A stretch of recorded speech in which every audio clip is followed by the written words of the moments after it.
سورۃ البینہ بسم اللہ الرحمن الرحیم لم یکن الذین کفروا من اہل الکتاب والمشرکین منفکین حتی تأتیہم البینہ، نہیں تھے وہ لوگ جنہوں نے کفر کیا تھا اہل کتاب میں سے اور مشرکین میں سے کہ انہیں علیحدہ کر دیا جاتا یا باز آ جاتے حتی تأتیہم البینہ، جب تک کہ ان کے پاس بینہ نہ آ جاتی. ظاہر بات ہے کہ وہ گمراہی میں مبتلا تھے، کوئی بین چیز آئے، کوئی واضح چیز آئے جس سے کہ ان کو محسوس ہو جائے، شعور ہو جائے کہ ہم گمراہی پر ہیں. اور یا اس کا مفہوم یہ ہے کہ جب تک بین ان کے اوپر بات نہ آ جائے اس وقت تک انہیں کاٹا نہیں جا سکتا، انہیں اپنے سے علیحدہ نہیں کیا جا سکتا. منفک جو ہے یہ دونوں طریقے سے معنی دے گا. اب قابل غور کیا بات ہے، وہ بینہ کیا ہے؟ رسول من اللہ یتلو صحفا مطہرۃ فیہا کتب قیمہ، ایک رسول اللہ کی جانب سے جو تلاوت کرتے ہیں پاکیزہ اوراق کی، اور وہ فیہا، ان اوراق میں کیا ہے؟ بڑی مضبوط کتابیں لکھی ہوئی ہیں، احکام ہیں اللہ کے. کتاب کا لفظ خاص طور پر میں بتاتا آیا ہوں آپ کو کہ یہ احکام شریعت کے لیے آتا ہے. فیہا کتب قیمہ، یہ ہے وہ چیز کہ جب اللہ کا رسول اللہ کی کتاب لے کر آ جائے تو یہ بینہ اب ہو گئی، اب بات واضح ہو گئی، اب کسی شک و شبے کی گنجائش نہیں رہی. یہی سورہ طلاق میں ہم نے پڑھا تھا ذکرہ، قد انزلنا الیکم ذکرہ رسولا یتلو علیکم آیاتہ. تو یہ جو ہے رسول جب تلاوت کرتا ہے، گویا کہ رسول اور کتاب مل کر بینہ بنے، اللہ کی کتاب اس کا معلم رسول مل کر بینہ بنے. اس اعتبار سے بینہ اور ذکرہ کی جو تعبیر ہوئی ہے اور اس کی ڈیفینیشن جو ہوئی ہے سورہ بینہ میں اور سورہ طلاق میں، وہ بہت اہم ہے. اب فرمایا وما تفرق الذین اوتوا الکتاب الا من بعد ما جاءتهم البینہ، یہ جن لوگوں کو کتاب دی گئی تھی انہوں نے جو پہلے بھی تفرقہ کیا ہے آپس میں، یہ جو بٹ گئے، یہ کوئی نصارہ بن گئے، کوئی یہودی بن گئے، پھر نصارہ میں نہ معلوم کتنے فرقے ہوئے اور یہودیوں میں کتنے فرقے ہوئے. یہ سارا تفرقہ ہوا کب؟ الا من بعد ما جاءتهم البینہ، مگر یہ کہ ان کے پاس بینہ آ چکی تھی. گویا کہ اس کے اب جرم کے وہ پورے طور پر اس کی سزا کے سزاوار ہو چکے. وما امروا، یہ آیت اس اعتبار سے بہت اہم ہے کہ دین کا پھر وہی خلاصہ جو ہم نے پڑھا تھا بہت ہی شد و بد کے ساتھ سورہ زمر میں، وہ پھر آ گیا. وما امروا الا لیعبدوا اللہ مخلصین لہ الدین حنفاء، اور انہیں حکم نہیں ہوا تھا مگر اس بات کا کہ بندگی کریں، پرستش کریں اللہ کی، لیکن اس کے لیے اپنی اطاعت کو خالص کرتے ہوئے. یہ نہیں کہ نماز تو اللہ کی پڑھ رہے ہیں لیکن یہ کہ اور کام اپنے نفس کی مرضی کے مطابق کر رہے ہیں، وہاں اللہ کے حکم کو ٹھکرا دیا ہے. کاروبار جو کر رہے ہیں وہ اور طریقوں سے کر رہے ہیں جو حرام ہیں، تو یہ تو پھر بندگی نہ ہوئی. یہ تو وہ بات ہو گئی افتؤمنون ببعض الکتاب وتکفرون ببعض، کیا تم ہماری کتاب اور شریعت کے ایک حصے کو مانتے ہو اور ایک کو رد کر دیتے ہو. فما جزاء من یفعل ذلک منکم الا خزی فی الحیاۃ الدنیا، تو جو کوئی بھی تم میں سے یہ رویہ اختیار کرے گا اس کی کوئی سزا اس کے سوا نہیں ہے کہ دنیا میں ذلیل و خوار کر دیے جائیں، ویوم القیامۃ یردون الی اشد العذاب، اور قیامت کے دن بدترین عذاب میں جھونک دیے جائیں. دنیا کی رسوائی تو آج ہمارے ماتھے پر لکھی ہوئی ہے. 1.5 ارب انسان، 1.25 ارب تو کم سے کم ہے، 120-130 کروڑ سے کم نہیں آج مسلمان. عزت نام کی کوئی شے نہیں. عالمی معاملات میں وی ہیو نو سے. کسنوی پرست کے بھیا کس تھی، ہماری پالیسیاں کہیں اور بنتی ہیں، کہیں اور سے ہمارے بجٹ کے لیے انسٹرکشن کہیں اور سے آتی ہیں، اور تو اور بات ہے. تو وما امروا الا لیعبدوا اللہ مخلصین لہ الدین حنفاء، یکسو ہو کر پوری زندگی اللہ کے قانون کے تحت ہوگی تو پھر عبادت قبول ہوگی.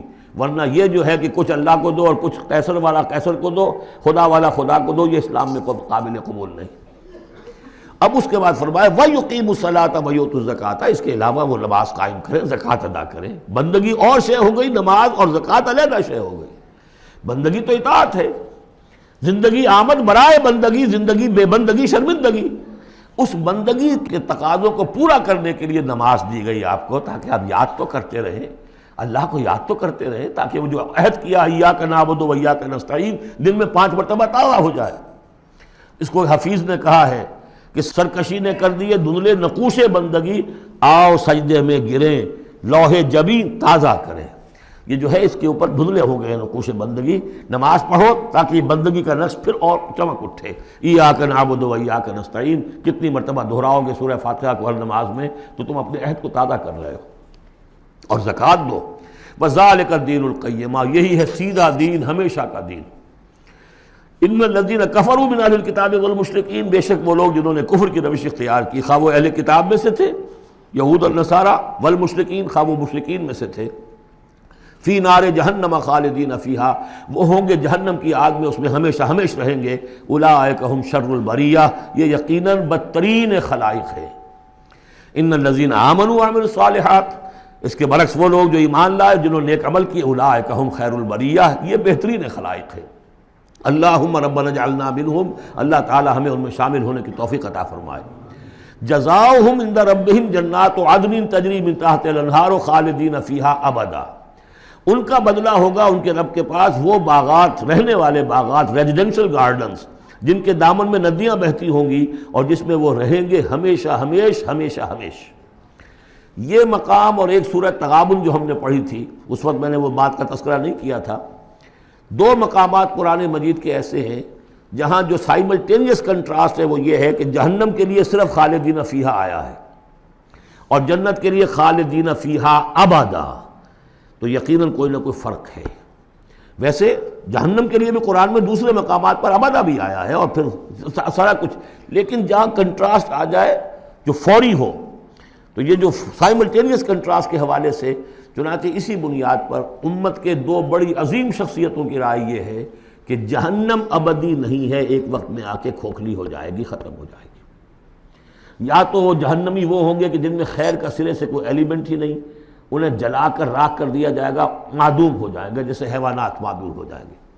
اور اگر کوئی خیر کا ایلیمنٹ ہے تو جیسے بھٹی میں چڑھا کر دھو کر کپڑا نکال لیا جاتا ہے، ایسے ہی وہ ان کی روح جو ہے وہ نکال لی جائے گی اور وہ پھر جنت میں پہنچ جائیں گے۔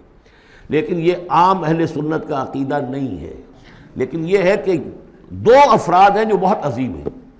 ایک تو یہ کہ جو یوں سمجھیے کہ شیخ اکبر کہلاتے ہیں، صوفیہ میں بہت چوٹی کی شخصیت، محی الدین ابن عربی۔